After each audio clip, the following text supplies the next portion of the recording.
এখন যদি আমি বিটি ছেলা হইন করে দুধ দেখাতাম মাফ করবেন।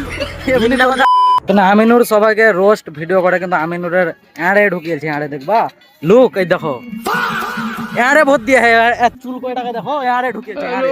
এই দেখো কিছু বলো, কি করি হলো এ লুক কেন করলা তুমি? হেড মিস্ত্রি করা ছিল এই লুক।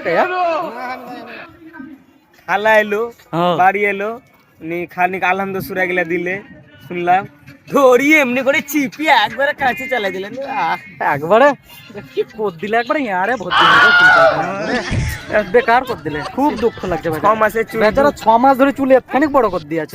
6 মাসের চুল এই 3 মিনিটে ইল্লাপো হয়ে গেল। তো ভিডিওটা লাইক করো। তো আমি আর কষ্ট করে চুল কেটে আপনারা কি করছেন? এই ভিডিওটা যে আইডি থাকা দেখতে পেয়েছেন, দেখবেন দাদা মেলায় ভিডিও ছেড়ে দিয়েছে 1000-এর ওপর, তাও ফলোয়ার 2000ও হয়নি, আবার ভিউজ হয়েছে না। এখন যদি আমি বিটি ছেলা হইন করে দুধ দেখাতাম মাফ করবেন। এমনি কথা বললাম, কিন্তু বিটি ছেলা হলে আমার এই 500টা পোস্টে 20,000 ফলোয়ার হয়ে যেত, কিন্তু বেটা ছেলে 1000টা পোস্টে 2000 হয়। কি দেখাবেন, কি দেখালে ফলোয়ার বাড়বে?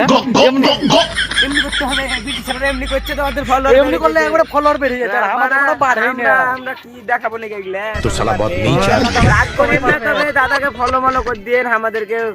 আর আমিনুর ভাইকে একটু সাপোর্ট করিয়েন। দেখতে পেয়েছেন আরে ঢুকিয়েছে ভিডিওতে তো ভিউজই আসবে না, তো করতে কি তোর ফলোয়ার বাড়বে? ভিউজ তো আসুক, আর তো শেয়ারই করে না। শেয়ার করবে বেশি করে, তবে তো ভিডিও শেয়ার করো। ভিডিওটা সবাই প্লিজ দয়া করে শেয়ার করো, নয় এক্ষুনি টাকা জনি সিং হয়ে যাবে।